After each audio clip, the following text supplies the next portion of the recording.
My name is Emily Harrison. At 35, I've carved out a life balancing being a mother to a vibrant 5-year-old son and working in the business my parents built from scratch. My husband, Daniel, had always been the pillar I leaned on, or so I thought. I still remember the evening that shattered everything. We were at dinner, the clinking of cutlery mingling with our son's laughter. That's when Daniel dropped the bombshell. You work for your parents, who didn't even finish high school. That's embarrassing, Emily, he said, his fork pausing midair. I choked on my water. Why does that matter now? I asked. Daniel shrugged, a look of disdain creeping onto his face. I just thought you came from a more educated family. It's not a good look associating with dropouts. I stared at him, my heart pounding. This was the man who'd vowed to love and respect me, the man who'd embraced my parents like his own, yet here he was sneering at their life's work. But they've built a successful company, Daniel. They worked hard for everything we have, I stammered, trying to keep my voice steady. He scoffed. Hard work, please. They probably just got lucky. It's not like they had the brains to do something significant. The words stung like a slap. I looked across the table at our son, blissfully unaware munching on his food. How could I explain to him one day that his father looked down on his grandparents? Daniel, they're my parents. You've known them for years. Why are you saying this now? My voice was a whisper laced with disbelief and pain. He leaned back, his eyes cold. I guess I just never realized how limited their education was. It's not something to be proud of, Emily, and frankly, it reflects poorly on us. That night I lay in bed staring at the ceiling. The man sleeping beside me felt like a stranger. His words echoed in my mind, each syllable a sharp jab at my heart. My parents, who'd sacrificed everything to give me a life they never had, were now a source of shame for my husband. The Emily who had fallen in love with Daniel couldn't reconcile with this new reality. I closed my eyes, a single tear escaping. This was just the beginning, the first crack in the facade of our seemingly perfect life. The weeks that followed were a blur of tension and cold silences. Daniel's disdain for my family had seeped into every aspect of our lives. I watched as the man I married transformed into someone unrecognizable. One evening, as I was setting the table for dinner, Daniel walked in, his face stern. "Emily, we need to talk about your job," he began, his tone leaving no room for argument. I took a deep breath, bracing myself. "What about my job, Daniel?" He leaned against the counter, his eyes cold. "I think it's time you considered quitting, be a full-time housewife. It's not like your job at that rinky-dink company means anything." I clenched my fists, feeling a surge of anger. "My job means a lot to me, Daniel. My parents built that company from nothing." "It's important," I said. He laughed, a sound that made my skin crawl. "Important? Please, Emily. It's a small-time operation. You'd be better off focusing on our home." I shook my head, disbelief and anger intertwining. "I won't quit my job, Daniel. It's part of who I am." He stepped closer, his voice rising. "Who you are. You're my wife, Emily. Your place is here with our son, not wasting time at some dead-end job." I stared at him, the man I no longer recognized. "My parents' business isn't dead-end, and I am not just your wife. I am also a daughter and a professional." His laughter echoed in the kitchen. "Professional? That's a good one. You're playing at a job, Emily. Time to grow up and see what's really important." That night I lay awake, the words and laughter haunting me. It was clear that Daniel's arrogance and contempt knew no bounds. His disregard for my identity, my family, and my aspirations was not just painful. It was suffocating. As the days turned into weeks, the idea of a life without Daniel started to grow in my mind. A life where I didn't have to defend my parents or my choices. A life where my son wouldn't hear his father mock his grandparents. But I knew that leaving Daniel wouldn't be enough. He needed to understand the pain he caused, to feel the sting of his own venom. I needed to stand up for my parents, for myself. The storm was rising, and I was ready to face it head-on. Daniel's promotion at work brought a new wave of arrogance that was unbearable. He strutted around the house like a peacock, his ego inflated to the point of bursting. One Saturday morning, as I was preparing breakfast, he sauntered into the kitchen with a smirk.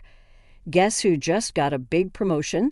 This means we're moving up in the world, Emily." I forced a smile, trying to keep the peace. "That's great, Daniel. Congratulations." He poured himself a coffee, his smirk widening. "With this raise, you really don't need to work anymore. You can finally quit that silly job of yours." I stiffened, my spoon clattering against the pan. "We've been over this, Daniel. I'm not quitting my job." He leaned against the counter, his gaze piercing. "You're still on about that, Emily. Be reasonable. You won't have to lift a finger. I can provide everything." The condescension in his voice was like a slap. "It's not about the money, Daniel. I work because I love my job. It's part of who I am." He scoffed, shaking his head. "Love your job? That's just sentimental nonsense. You need to start thinking about what's best for our family." I turned off the stove, my hands trembling. "And what if I think working is what's best for me, for our family?" His eyes narrowed. "You're being selfish, Emily. You're not seeing the big picture. It's time you started acting like a proper wife and mother." The words hit me like a tidal wave. This wasn't just about my job anymore. This was about control, about Daniel dictating how I should live my life. I looked at him, my voice steady despite the turmoil inside. "And what if I don't want the life you're offering?" His expression darkened. "Is that a threat, Emily?" "No," I said, meeting his gaze. "It's a promise. I won't let you or anyone else dictate my life." The air between us was electric, charged with unspoken threats and shattered illusions. In that moment, I knew there was no going back.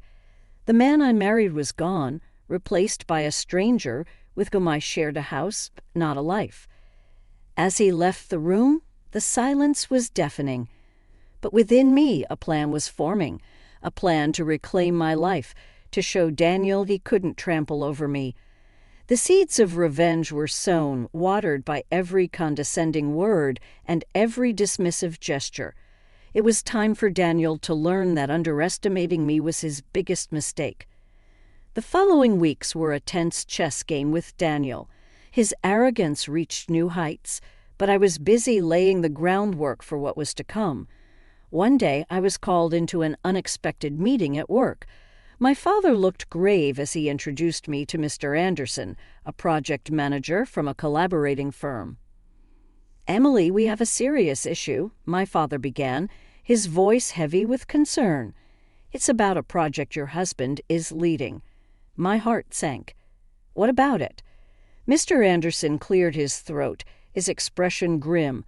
"I hate to be the bearer of bad news, but Daniel has been manipulating the project for his gain."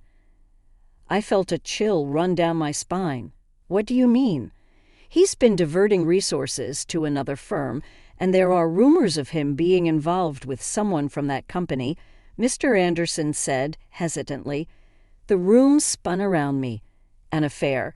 The word tasted bitter in my mouth.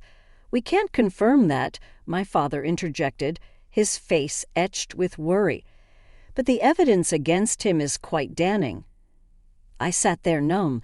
The man I had married, the father of my child, was not only jeopardizing my family's business, but possibly having an affair. Rage bubbled inside me, a burning, seething cauldron of betrayal and hurt. "What do you plan to do?" I asked, my voice surprisingly calm. "We need to gather more evidence," Mr. Anderson said, "but we need to be discreet. If Daniel realizes we're onto him, he might cover his tracks." I nodded, a plan forming in my mind. "I'll help. He won't suspect me." Over the next few days, I played the dutiful wife while secretly gathering evidence with Mr. Anderson and my father. Each document I found, every covert conversation I overheard, was another piece in the puzzle of Daniel's deceit. But it wasn't just about the project anymore. I needed to know the truth about the alleged affair. If Daniel could betray my family's business, what else was he capable of?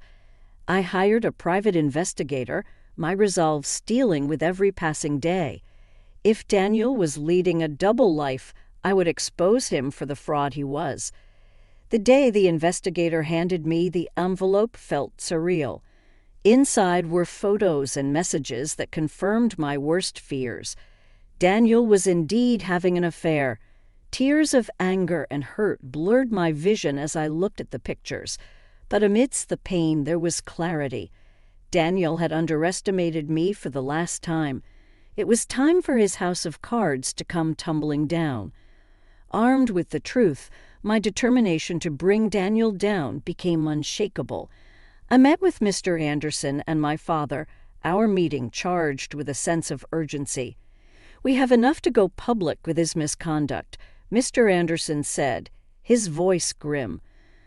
"But we need to be strategic about this. We can't just expose his professional misconduct. We need to reveal his personal betrayal as well. It has to be a complete takedown." My father looked at me, a mix of pride and concern in his eyes. "Emily, are you sure you want to do this? It's going to get ugly." I clenched my jaw, feeling a surge of resolve. He made it personal when he betrayed our family. I'm ready. Over the next few days, we meticulously planned our course of action. Mr. Anderson gathered the necessary evidence from the project, while I compiled proof of Daniel's affair. The plan was to confront him at his company, where he could not escape the consequences of his actions. The day of reckoning came swiftly. Daniel left for work, aware that his world was about to crumble. I arrived at his office with Mr. Anderson and my father, our faces set in determination. We confronted him in the conference room, the evidence laid out like a damning mosaic of his deceit. Daniel's face paled as he realized the extent of our knowledge. "What is this? Some kind of joke?" Daniel blustered, trying to regain his composure. "No joke, Daniel," I said, my voice steady. "We know everything, the sabotage of the project, the affair, all of it." He scoffed, trying to brush it off. "You have no proof." Mr. Anderson stepped forward, laying out the documents and photos. "We have all the proof we need. Your career is over, Daniel." Daniel's eyes darted around the room, desperation creeping into his expression. "You can't do this to me. I've worked too hard to get here." I looked at him, my heart void of any affection I once had. "You should have thought of that before you betrayed us all." The meeting ended with Daniel being escorted out of the building, his career in tatters. As he passed me, his eyes met mine, a mixture of shock, anger, and defeat in his gaze. I didn't flinch. This was the price of his betrayal, a price he had to pay. As I left the building, the weight of the last few weeks began to lift. Daniel was out of my life, professionally and personally. It was time to rebuild, to focus on my son and my work, but above all, it was time to heal. The aftermath of Daniel's exposure was like a storm that swept through our lives, leaving a trail of revelations and consequences. His professional disgrace was just the beginning. A few days after the confrontation, I received a call from Daniel. His voice, once confident and arrogant, was now laced with desperation. "Emily, we need to talk. This is a misunderstanding. I can explain everything," he pleaded. I held the phone tightly, my resolve unwavering. "There's nothing to explain, Daniel. I've seen the evidence. It's over. You can't do this to me. You're ruining my life." His voice rose in anger. "You did this to yourself," I replied, the bitter taste of betrayal still fresh. "You made your choices, and now you have to face the consequences." He was silent for a moment, then his tone changed, becoming more sinister. "If you think you can get away with this, you're wrong. I won't let you destroy me." The threat hung in the air, but I wasn't intimidated. "I'm not afraid of you, Daniel. You've lost your power over me." I hung up, feeling a sense of empowerment. Daniel's threats were empty, the last gasps of a man who had lost everything. The news of Daniel's affair and professional misconduct spread, and the reactions were immediate. His social circles shunned him, and his professional network crumbled. The man who had prided himself on his image and status was now a pariah, his reputation in tatters.